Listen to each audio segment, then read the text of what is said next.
नमस्कार विद्यार्थी मित्र. टिक्कर मराठी सरळ सेवा या यूट्यूब चॅनलवरती तुमचं सर्वांचं मी स्वागत करतो.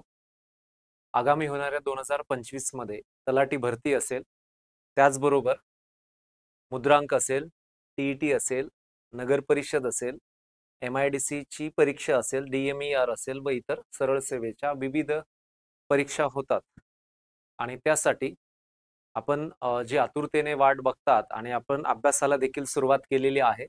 सो म्हणून टिक्कर मराठी सरळ सेवा यूट्यूब प्लॅटफॉर्मवरती आपले विविध विषयाचे लेक्चर्स होत असतात, ज्यामध्ये मराठी असेल, इंग्रजी असेल, सामान्य ज्ञान जे आपण आजच्या लेक्चर्समध्ये अभ्यासणार आहोत, त्यानंतर अंकगणित, बुद्धिमापन आणि इतर देखील विषयाचे लेक्चर्स हे रेग्युलर होत असतात. आणि म्हणून आपण या सर्व लेक्चरचा निश्चितच लाभ घ्यायला पाहिजे. आणि मग यासाठी आपण टिक्कर मराठी सरळ सेवा आणि ज्याद्वारे आपल्याला टेलिग्राम चॅनलला आपण व्हिजिट करा. आपण नवीन असाल तर यूट्यूबला सबस्क्राईब करा ह्या चॅनलला आणि लाईक देखील करा. असेच विविध नवीन आपण त्या ठिकाणी आपल्यासमोर विविध सराव प्रश्न किंवा त्यामध्ये अतिसंभाव्य जे प्रश्न असतील ते आपण घेऊन येतो आणि असेच विविध विषयाचे लेक्चर्स देखील होत असतात. सो आपण बघणार आहोत आजच्या लेक्चर्समध्ये सामान्य ज्ञान ह्या विषयाच्या बाबतीतले अतिसंभाव्य प्रश्नांचे विश्लेषण आपण अभ्यासूयात. तर बघूयात, पहिलाच आपला आजचा क्वेश्चन असेल. आता जो आपण टॉपिक वाईज आज महाराष्ट्र राज्यातील जो नदी प्रणाली टॉपिक आहे, महाराष्ट्र राज्यातील नद्या आणि त्या संबंधित आपण क्वेश्चन अभ्यासणार आहोत. आता मागील प्रश्नपत्रिकांमध्ये आपल्याला बरेच असे क्वेश्चन त्या ठिकाणी, जसे की आपल्या वेगवेगळ्या घटक वाईज आपण याच्यामध्ये काही क्वेश्चन हे घटक वाईज देखील घेतो आहोत वेगवेगळ्या टॉपिक वरती, ज्यामध्ये आजचं आपण लेक्चर्समध्ये महाराष्ट्रातील नदी प्रणाली हा टॉपिक घेतलाय आणि त्यावरती आपल्याला बरेच प्रश्न परीक्षेत विचारले जातात.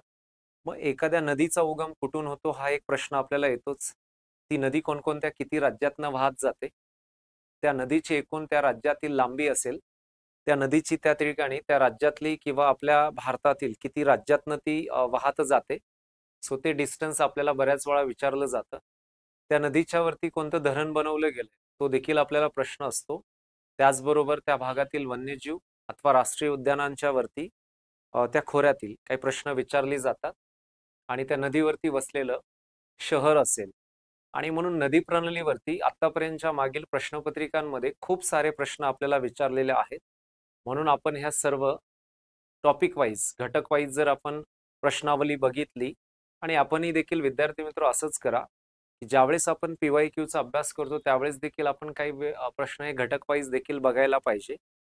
टिक्कर मराठी सरळ सेवा या यूट्यूब प्लॅटफॉर्मवरती आपण असे विविध विषयाचे घटक वाईज आपण प्रश्न देखील ही सिरीज देखील सुरू केलेली आहे आणि अजून देखील नवीन नवीन बरेचसे उपक्रम आपण ह्या माध्यमातून आपल्यापर्यंत पोहोचवत आहोत. आपण नक्की डेली हे ठिकाणी अभ्यासत चला, डेली व्हिडिओज आपण बघत चला. त्या माध्यमातून आपला अभ्यास देखील वृद्धिंगत जास्तीत जास्त आपल्याला त्याच्यातनं बराच बेनिफिट्स होणार आहे. तर बघूयात आपण महाराष्ट्र राज्यातील नद्या, नदी प्रणाली हा टॉपिक आणि त्यावरचे महत्त्वाचे काही प्रश्न आपण आजच्या लेक्चर्समध्ये अभ्यासणार आहोत. पहिला प्रश्न अभ्यासूयात आपण. बघा दिलाय की भीमा नदीवर पुढील पैकी कोणतं शहर वसलेलं आहे. भीमा नदीचा अभ्यास विचारलाय आणि त्यावरती कोणतं शहर वसलंय असा प्रश्न आपल्याला विचारला गेलाय. भीमा नदीच्या अनुषंगाने हा क्वेश्चन विचारलाय. आता भीमा नदीवरती हा जो काही प्रश्न विचारलाय, शहर विचारलंय, ए मध्ये सातारा, बी मध्ये पंढरपूर, सी कोल्हापूर, डी दिले आपल्याला सांगली दिले. सो या प्रश्नाचं जे योग्य उत्तर आहे ते आहे बी पंढरपूर. ओके, आपण हे लक्षात घ्यायचे. बी पंढरपूर हे याचं योग्य उत्तर आहे. कारण भीमा नदीचा जो उगम आहे, भीमा नदीचा जो उगम आहे तो झालाय पुणे जिल्ह्यातील भीमाशंकर येथे. भीमाशंकर पुणे इथे ह्या नदीचा उगम झालाय आणि आपल्या महाराष्ट्र राज्यातनं ही जी नदी आहे किती किलोमीटर वाहते तर 451 किलोमीटर वाहते आणि पुढे महाराष्ट्रातनं पुढे जाऊन कर्नाटक राज्यात कोणत्या नदीला मिळते तर कृष्णा नदीला, रायचूर जवळ, कुरुगुड्डी जवळ. सून पंढरपूर हे शहर वसलंय आणि जे आपल्या महाराष्ट्र राज्याचं आराध्य दैवत विठ्ठल रुक्मिणीचं टेम्पल आणि म्हणून ह्याच नदीला, भीमा नदीला पंढरपूरमध्ये भीमेने चंद्रासारखा कोरीव आकार तयार केलाय. सो म्हणून भीमा नदीचं नाव पंढरपूर ह्या ठिकाणी चंद्रभागा असं देखील दिलं गेलंय. आणि म्हटलं जातं चंद्रभागा. म्हणून पंढरपूर हा तालुका, जिल्हा सोलापूर, सोलापूर जिल्ह्यात येतो. सो याचं उत्तर आहे बी. पुढे जाऊयात. Next question. भंडारदरा हे धरण कोणत्या नदीवर आहे असा प्रश्न आपल्याला विचारलाय. ए मध्ये गोदावरी, बी तापी, सी पंचगंगा, डी दिलंय आपल्याला प्रवरा दिलंय. ओके, डी काय दिलेत आपल्याला? प्रवरा दिलंय. सो गोदावरी, तापी, पंचगंगा आणि प्रवरा असे आपल्याला 4 ऑप्शन्स दिली. भंडारदरा, सो याचं योग्य उत्तर आहे त्या ठिकाणी प्रवरा. प्रवरा नदीवरती आहे, जी प्रवरा नदी अहिल्यानगर म्हणजे सह्याद्रीच्या भागातनं उगम पावते. म्हणजेच आपण जर बघितलं अहिल्यानगर आणि हरिश्चंद्र डोंगररांग या भागाच्या नजीक उगम आहेत. आणि ही नदी वाहत वाहत पुढे त्या ठिकाणी अहिल्यानगर मध्ये जाऊनच गोदावरी नदीला मिळत असते. गोदावरी नदीचा आणि प्रवरेचा संगम अगदी अहिल्यानगर मध्येच होतो. मग जसं की प्रवरा नदीवर विल्सन नावाचं धरण, विल्सन डॅम देखील म्हणतात. जुनं नाव आहे, विल्सन नावाच्या इंग्रज अधिकाऱ्याने ते विकसित केलेलं. त्यानंतर याचं भंडारदरा नामकरण झालं. भंडारदरा हे धरण पर्यटन स्थळ आहे. आणि आता नवीन नाव आहे आद्य क्रांतिकारक राघोजी भांगरे.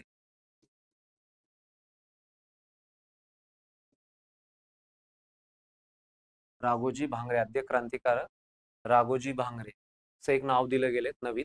सो म्हणून आपल्याला जी काही टोपण नावानं देखील काही धरणं ओळखली जातात आणि तेही आपण अभ्यासलं गेलं पाहिजे, कारण परीक्षेमध्ये तसेही प्रश्न आपल्याला विचारले जातात. ओके, नेक्स्ट पुढचा प्रश्न अभ्यासूयात आपण.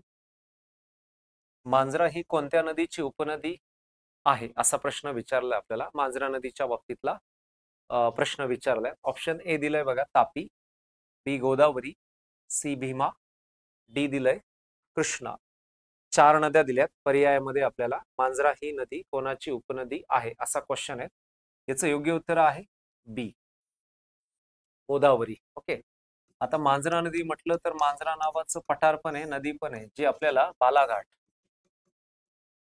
या परिसरातून उगम पावून ती पुढे जी काही लातूर जिल्ह्यात वगैरे लातूर असेल, धाराशिव लातूर असेल, असं बीड वगैरे धाराशिव लातूर पुढे असेल आणि त्याचद्वारे ती तेलंगणात प्रवेशित करून पुनश्च महाराष्ट्रात येऊन गोदावरी नदीला मिळत असते.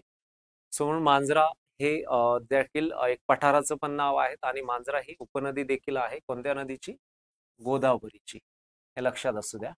नेक्स्ट, गोदावरी आणि मांजरा नदीचा संगम कोठे होतो? जसा बघा मगाचाच प्रश्न आहे, पण त्याचं संगमस्थळ विचारलंय त्यांनी. कशाचं? की गोदावरी असेल आणि मांजरा नदी असेल की ज्यांचा संगम कोठे होतो असा प्रश्न आपल्याला विचारलाय. पहिलं दिलंय नृसिंहवाडी, बी कुंडलवाडी, सी हरिपूर दिलंय आणि डी दिलंय आपल्याला कराडा दिलंय. सो याचं योग्य उत्तर आहे कुंडलवाडी. यांचा संगम जो होतो, संगम कुठे होतो?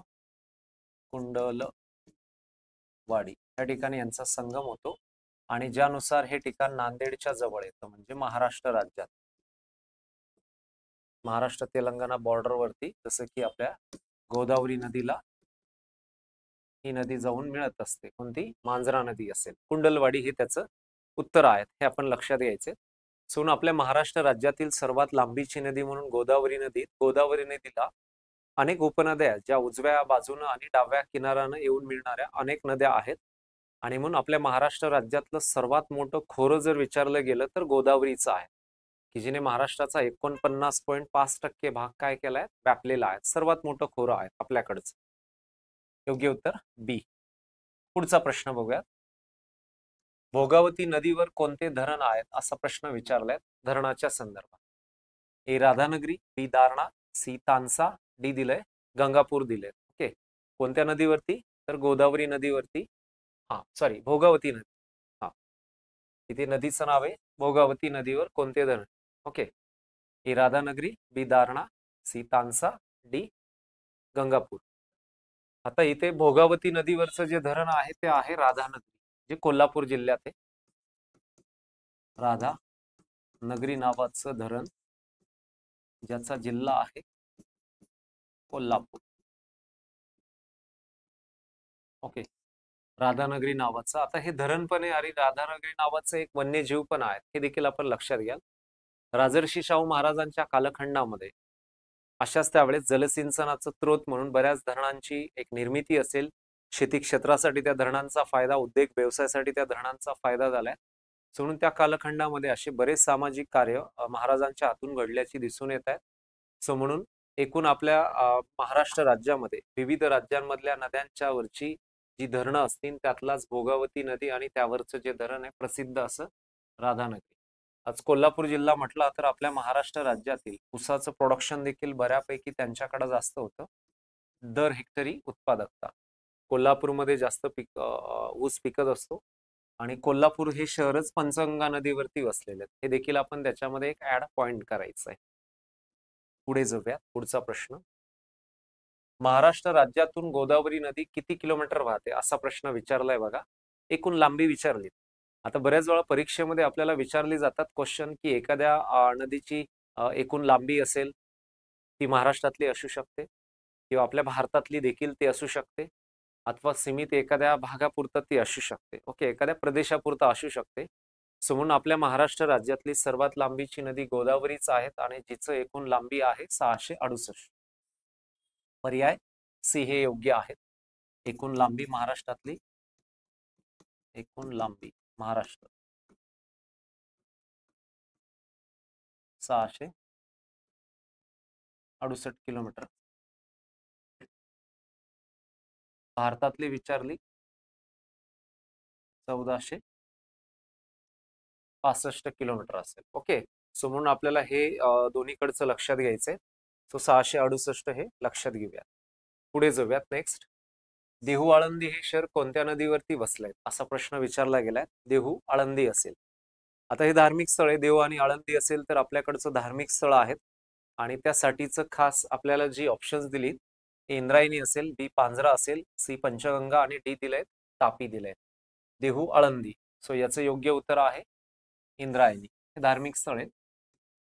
इंद्रायणी नदी ज्याच्यावरती देहू असेल तर इथे संत तुकाराम महाराजांचं, संत तुकाराम महाराजांचं जसं समाधी स्थळ आणि जसं असेल जन्मस्थळ आपण म्हणूयात. त्यानंतर आळंदी असेल तर आळंदीला संत ज्ञानेश्वर महाराजांचं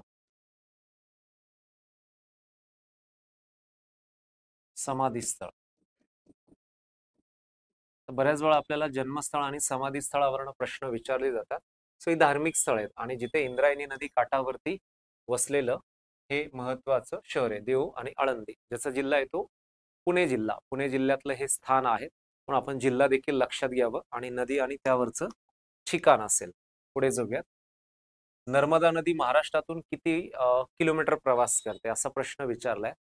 सो आपण ही जे काही घटकनिहाय जे प्रश्न बघतोय तर आजच्या याच्यातला आपण जो टॉपिक घेतलाय नदी प्रणाली आणि नदी प्रणालीवरनं आपल्याला जे विविध प्रश्न विचारली जातात जे मागील प्रश्नपत्रिकांमध्ये देखील आपण हे प्रश्न अभ्यासतोच आणि म्हणून आपण एकूणावच हे जे काही क्वेश्चन अभ्यासतो आहोत ते अतिसंभाव्य प्रश्न म्हणून ज्याचाही आपल्याला आगामी परीक्षांमध्ये बराच अधिक फायदा होणार आहे.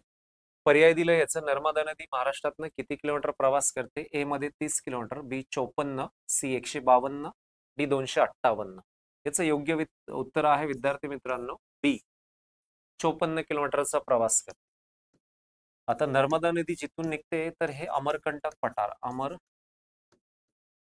पठार जे ठिकाण आहे एमपी मध्य प्रदेशात आणि ह्याची एकूण जी लांबी आहे भारतातली टोटल लांबी भारतातली 1312 किलोमीटर. तर महाराष्ट्रातली जी लांबी आहे कुठली महाराष्ट्रातली जे प्रश्नामध्ये झालंय आपल्याला एकूण आहे 54 किलोमीटर. महाराष्ट्रातला एकमेव 54 किलोमीटर म्हणजे फक्त नंदुरबार जिल्ह्यातनं प्रवास आहे. नर्मदा नदीचा जो प्रवास आहे तो फक्त आपल्या महाराष्ट्रातल्या नंदुरबार जिल्ह्यातनं 54 किलोमीटर आपण लक्षात घ्यायचे आणि भारतातली सर्वात लांबीची ती पश्चिम वाहिनी नदी म्हणून देखील आपण लक्षात ठेवूया. ओके, पुढचा प्रश्न अभ्यासूयात आपण. पुढचा प्रश्न आहे बघा, कोयना नदीचा उगम पुढीलपैकी कोणत्या ठिकाणी झाला आहे असा प्रश्न विचारलाय. कोयना नदीचा उगम पुढीलपैकी कोणत्या ठिकाणी झालाय असा प्रश्न आलाय. ए मध्ये दिलंय बघा भीमाशंकर, बी गाविलगड दिलंय, सी अजिंठा दिलंय, आणि डी मध्ये दिलंय Mahabaleshwar. Okay, A B C D असे 4 ऑप्शन्स आपल्याला दिली. कोयना नदीचा उगम जो आहे तो होतो महाबळेश्वरला, डी. आता बघा, महाबळेश्वर हे आपल्याकडे सह्याद्री पर्वतातलं एक थंड हवेचं ठिकाण देखील आहे, जे आपल्याकडे कोणत्या जिल्ह्यात आहे? सातारा. आणि ह्याच ठिकाणी महाबळेश्वरला कृष्णा असेल आणि व तिची उपनदी आहे व कोयना, वेण्णा असेल, या बऱ्याच नद्या आहेत महाबळेश्वरला उगम पावतात. त्यातलं कृष्णा नदीचा उगम कोणत्या ठिकाणी झालाय? तर महाबळेश्वर, जे आपल्याकडे सातारा जिल्ह्यातलं थंड हवेचं ठिकाण आहे. पाऊस देखील भरपूर होतो आणि बऱ्याच गोष्टीसाठी स्ट्रॉबेरी सारखं पीक असेल तिथलं प्रसिद्ध. सो अशी बरीचशी ठिकाणं आपल्याकडची पावसाची थंड हवेची ठिकाणं म्हणून देखील आपल्याला ॲज अ पर्यटन स्थळ म्हणून देखील त्याचा उल्लेख आपल्याला करता येईल. सो असे बरेच क्वेश्चन आपल्याला नद्यांचं उगम असेल, धरणं असतील आणि संगम स्थळ असेल विचारली जातात. नेक्स्ट क्वेश्चन, धोम नावाचा धबधबा कोणत्या नदीवर आहे असा प्रश्न विचारलाय आपल्याला. ए मध्ये भीमा दिलंय, बी कृष्णा, सी तापी आणि डी दिलंय आपल्याला प्रवरा दिलंय. धोम धबधबा याचं योग्य उत्तर आहे विद्यार्थी मित्र बी, कृष्णा नदी. कृष्णा नदी जी सातारा जिल्ह्यातील, आता मगाशीच आपण बघितलं की महाबळेश्वरला उगम पावते, आणि सातारा जिल्ह्यामध्ये ज्याच्यावरती जो फेमस धबधबा आहे तो धोम नावाचा धबधबा पण आहे, धबधबा. व धोम नावाचं काय धरण पण आहे त्या भागात. म्हणजे सातारा जिल्ह्यातील पाण्याचा प्रश्न बऱ्यापैकी ही छोटमोठाली जी काही धरणं असतील त्या माध्यमातून हे प्रश्न सुटत असतात. पण बाकी मान, खटाव किंवा काही तालुके किंवा काही गावं जर बघितले तर त्या भागामध्ये पाऊस हा कमी होतो. जसं की आपण बघितलं, महाराष्ट्रातला सर्वात कमी पाऊस हा सातारा जिल्ह्यातील दहिवडी ह्या ठिकाणी होतो, कमी पाऊस. आणि सर्वात जास्त पाऊस होतो आंबोली, जे कोकणातला आहे, सिंधुदुर्ग जिल्ह्यात. सो या प्रश्नाचं उत्तर आहे बी. ओके, कृष्णा धोम धबधबा. नेक्स्ट बघूया पुढचा प्रश्न. हा, आता नदी प्रणालीच्या संदर्भातले आपण काही घटकनिहाय प्रश्न अभ्यासलीत. आता आपण जाऊया थेट महाराष्ट्र राज्यातील प्रमुख अभयारण्य व राष्ट्रीय उद्याने. ओके, राष्ट्रीय उद्याने आणि त्यातली प्रमुख अभयारण्यांच्या वरचे काही क्वेश्चन अभ्यासणार आहोत. आता प्रमुख राष्ट्रीय उद्यानं जर बघितली आपल्या महाराष्ट्र राज्यामध्ये तर विदर्भात सर्वात जास्त आहे, कारण त्या भागामध्ये फॉरेस्ट जास्त आहे, प्राणी जीवन चांगलं असल्या कारणाने महाराष्ट्रातली 6 राष्ट्रीय उद्यानांपैकी 4 राष्ट्रीय उद्यान हे विदर्भातच आहे आणि उर्वरित 2 एक मुंबईला आणि सातारा, सांगली, कोल्हापूर आणि रत्नागिरीच्या भागामध्ये चांदोली नावाचे. इतर वन्यजीव अभयारण्ये देखील बरीच आहेत, ती आपण अभ्यासूयात. महाराष्ट्रातील प्रमुख अभयारण्य व राष्ट्रीय उद्यानांचा अभ्यास असेल. पहिलाच त्यातला जो क्वेश्चन येतोय राष्ट्रीय उद्यान अभयारण्याच्या संदर्भात. गुगामल हे राष्ट्रीय उद्यान कोणत्या जिल्ह्यात आहे असा प्रश्न विचारलाय. गुगामल नावाचं राष्ट्रीय उद्यान आपल्याला विचारलंय. याचं योग्य उत्तर आपण अभ्यासूयात. पर्याय ए अमरावती, बी नागपूर, सी गोंदिया, डी दिलंय नागपूर दिलेत. हे डबल झाली तिथे, हरकत नाही. गुगामलचं जे उत्तर आहे, योग्य उत्तर आहे अमरावती. हा, हे उत्तर निघालंय त्याचं, अमरावती आहे. गुगामल राष्ट्रीय उद्यान, ज्याचा आन्सर आहे अमरावती नावाचा जिल्हा, अमरावती जिल्हा महाराष्ट्रातला, जो की सातपुड्याच्या दरम्यान आहे. सातपुडा पर्वतरांग आहे आणि सातपुड्याच्या दरम्यान हे गोगामल राष्ट्रीय उद्यान आहे. आणि ह्याच गोगामल आणि ह्याच भागात अमरावती जिल्ह्यात सातपुड्याच्याच दरम्यान असणारं महत्वाचं गाविलगड ही डोंगर रांग, आणि याच गाविलगड डोंगर रांगेमध्ये जे एक महत्वाचं ठिकाण आहे, व्याघ्र प्रकल्प म्हणूयात आपण त्या ठिकाणी. सो व्याघ्र प्रकल्प त्या भागातला एकंदर आपण जर बघितलं, एक व्याघ्र प्रकल्प अनेक किंवा थंड हवेचे ठिकाण असेल, चिखलदरा असेल, त्यातलं चिखलदरा आहे थंड हवेचे ठिकाण हे देखील आहे. आणि जो व्याघ्र प्रकल्पाचं नाव येतंय ते आहे मेळघाट. मेळघाट नावाचा व्याघ्र प्रकल्प देखील इथे आहे. सो अशा विविध गोष्टी आपल्याला ह्या अमरावती जिल्ह्याच्या आणि सातपुडा गाविलगडच्या परिसरामध्ये बघायला मिळतात. त्यातलं याचं उत्तर आहे अमरावती. पुढे जाऊयात. नेक्स्ट क्वेश्चन आपला पुढचा. पुढचा प्रश्न दिसतोय आपल्याला की मेळघाट व्याघ्र प्रकल्प कोणत्या जिल्ह्यात आहे, जे आपण मगाशी चर्चा केली तोच इथे आलाय. याचंही उत्तर आहे डी, अमरावती.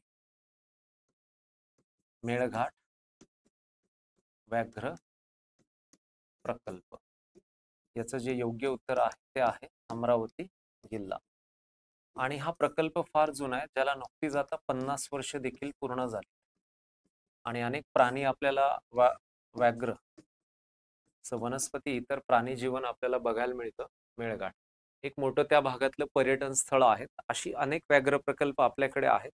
महाराष्ट्रात असतील, भारतातील विविध राज्यांमधले असतील, विविध राज्यांमधली राष्ट्रीय उद्यान असतील. आणि म्हणून ह्या सर्व वन्यजीवांना एक संरक्षित करण्यासाठी भारत सरकारने वन्यजीव संरक्षण कायदा देखील अस्तित्वात आणला होता 1972 साली. ठीक आहे, नेक्स्ट पुढे जाऊया. पुढचा प्रश्न, नागझिरा हे वन्यजीव अभयारण्य कोणत्या जिल्ह्यात आहे किंवा कोठे आहेत असा प्रश्न विचारलाय. गडचिरोली, यवतमाळ, गोंदिया आणि नागपूर. याचं योग्य उत्तर आहे सी, गोंदिया. नागझिरा, नागझिरा हे वन्यजीव अभयारण्य, याचा आन्सर आहे गोंदिया. आता गोंदिया म्हटलं तर आपल्याला ईशान्येकडील हा महाराष्ट्रातला जिल्हा आहे, जो तळी तलावांच्या साठी देखील प्रसिद्ध आहे. की त्या दरम्यान देखील गोंदियामध्ये नागझिरा असेल किंवा तिथेच बाजूला आपण बघितलं तर नवेगाव बांध नावाचं राष्ट्रीय उद्यान देखील त्या भागामध्ये आहे. कुठे? गोंदियाच्या जिल्ह्याच्या मध्ये असणारं नवेगाव बांध राष्ट्रीय उद्यान, आणि एक असेल नागझिरा असेल. पुढे जाऊया.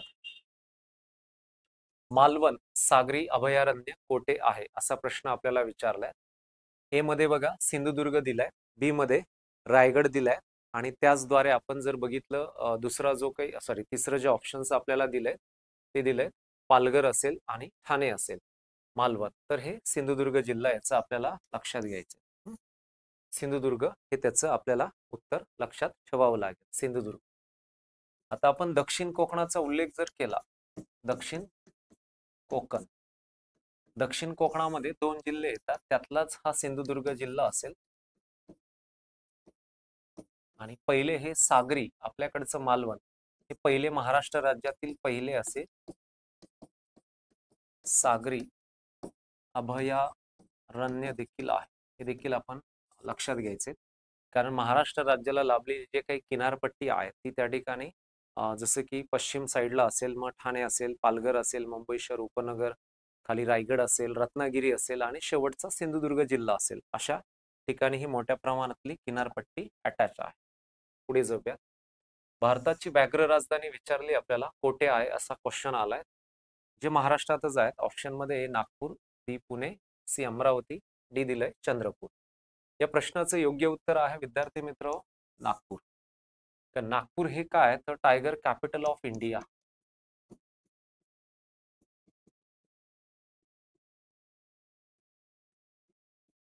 याचं उत्तर आहे नागपूर. कारण हे बऱ्यापैकी 2010 पासून त्या भागामध्ये आपण जसं की 2010 पासून तर व्याघ्र दिन साजरा केला जातो, पण टायगर कॅपिटल देखील बऱ्याच वर्षापासून स्टेबल म्हणजे ते नागपूर निवडले. त्याचं रिझन आहे कारण आजूबाजूला जर बघितलं आपल्या महाराष्ट्राच्या पूर्वेला असणारा छत्तीसगड असेल, त्याचबरोबर आपलं महाराष्ट्र आणि महाराष्ट्राच्या उत्तरेला असणारा MP असेल, या तिन्ही राज्यांमध्ये वनांचे प्रमाण जास्त आहे. त्याच्यामुळे त्या भागामध्ये राष्ट्रीय उद्यान आणि वन्यजीवांची संख्या देखील जास्त आहे. त्याच्यामुळे त्यांनी नागपूर ही आपल्या भारताची व्याघ्र राजधानी निवडलेली. याचं उत्तर आहे नागपूर. नेक्स्ट बघूयात पुढचा क्वेश्चन. कर्नाळा पक्षी अभयारण्य कोणत्या जिल्ह्यात आहे असा प्रश्न विचारलाय. गडचिरोली, पालघर, रायगड आणि पुणे दिले. याचं योग्य उत्तर आहे सी, रायगड जिल्हा, कर्नाळा. कर्नाळा पक्षी अभयारण्य असेल, जो की आपल्याकडे रायगड या जिल्ह्यामध्ये सांगितलं, रायगड जिल्हा. आता कर्नाळा हाच नव्हे तर नरनाळा असेल, त्यानंतर आपल्याकडचं महाराष्ट्राचं भरतपूर म्हणून आपण नांदूर मधमेश्वर देखील ओळखतो. नांदूर मधमेश्वर हे देखील नाशिक जिल्ह्यातलं एक पक्षी अभयारण्य आहे बर्डच्या संदर्भात. इतर बरेच आहेत की आपल्या महाराष्ट्र राज्यातील विविध जिल्ह्यांमध्ये पक्षी अभयारण्य हे आपल्याला माहित पाहिजे. पक्ष्यांचा अभ्यास जो आहे तो ऑर्निथॉलॉजीमध्ये केला जातो आणि आपल्या महाराष्ट्र राज्यातील जे पक्षी अभयारण्य नांदूर, मधमेश्वर, नाशिकमधलं त्याला रामसर दर्जा देखील प्राप्त झाल्यात आंतरराष्ट्रीय लेवलचं साईट्सच्या अनुषंगाने. तर ह्या प्रश्नाचं जे योग्य उत्तर आहे ते आहे सी. पुढचा क्वेश्चन अभ्यासूयात. महाराष्ट्र राज्यातील सर्वात मोठे अभयारण्य कोणते आहे असा प्रश्न विचारलाय. ऑप्शन ए भीमाशंकर, बी माळढोक, सी टिपेश्वर आणि डी दिलंय चपराळा. महाराष्ट्र राज्यातलं सर्वात मोठं अभयारण्य, याचं योग्य उत्तर आहे माळढोक. हे सर्वात मोठं आहे क्षेत्रफळात आणि हे जसं की सर्वात मोठे असे अभयारण्य आहे माळढोक. आता माळढोक जे आहे याचा जर जिल्हा बघितला आपण तर सोलापूर येतो. सोलापूर जिल्ह्यातलं हे प्रसिद्ध आहे. सो एक पर्यटन स्थळ ज्यातनं राज्य सरकारला रेव्हेन्यू देखील जनरेट होत असतो.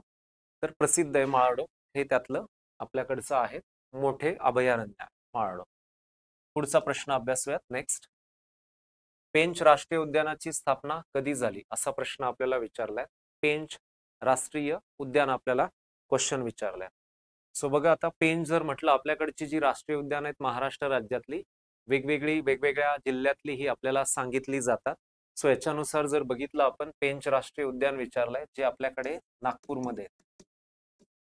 पर्यायामध्ये याचं योग्य उत्तर जात आहे सी 1983. ओके, आता पेंच नावाचं राष्ट्रीय उद्यान हे आपल्याकडे नागपूरमध्ये आणि त्यानंतर 1990 प्लसच्या दशकात, सो त्यानंतर च्या प्लसच्या दशकामध्ये पंडित जवाहरलाल नेहरू यांचं नाव त्या ठिकाणी देण्यात आलंय या राष्ट्रीय उद्यानाला, पेंच राष्ट्रीय उद्यान, ज्याचं स्थान आहे नागपूर. आता पेंच नदी, पेंच नावाचा जलविद्युत प्रकल्प देखील आहे नागपूर. असाच तो पुढे मध्य प्रदेशामध्ये देखील आपल्याला हे नाव सांगितलं जातं राष्ट्रीय उद्यानाचा. सो याचं योग्य उत्तर आहे सी 1983 असे. नेक्स्ट, महाराष्ट्राचे भरतपूर म्हणून कोणतं अभयारण्य ओळखलं जातं? ए राधानगरी, बी भीमाशंकर, सी नांदूर मधमेश्वर, डी दिलंय भामरागड. याचं योग्य जे उत्तर आहे ते आहे सी नांदूर मधमेश्वर. आता नांदूर मधमेश्वर जर बघितलं आपण,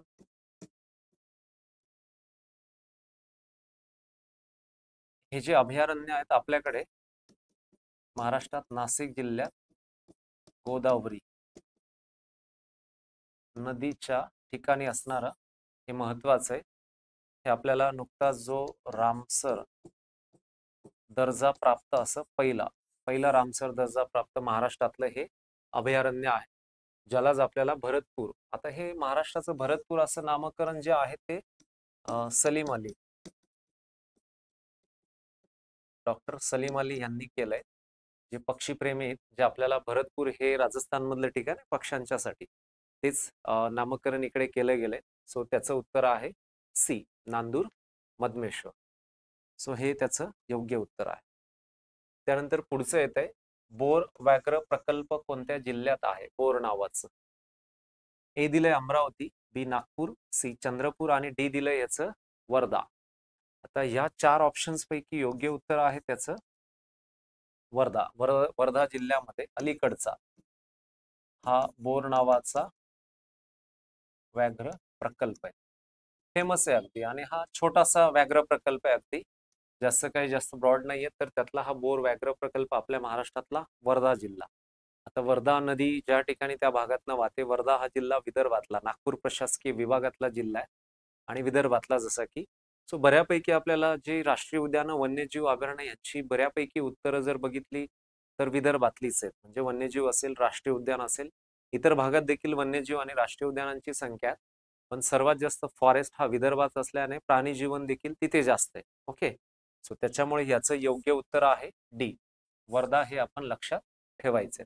सो म्हणून विद्यार्थी मित्र, आपण लक्षात घ्यायचंय की आपल्याला महाराष्ट्र राज्यातील विविध राष्ट्रीय उद्यानं, वन्यजीव अभयारण्य आणि त्या संदर्भातले काही कायदे असतील, आणि एखादा वन्यजीवांवरनं देखील प्रश्न असतो, जसा की शेकरू हा प्राणी महाराष्ट्रात खालीलपैकी कोणत्या जिल्ह्यात आढळतो, मग त्याचं उत्तर आपल्याला पुणे देता येईल. ओके, म्हणजे असे देखील आपल्याला काही क्वेश्चन हे फिरून विचारले जाऊ शकतात.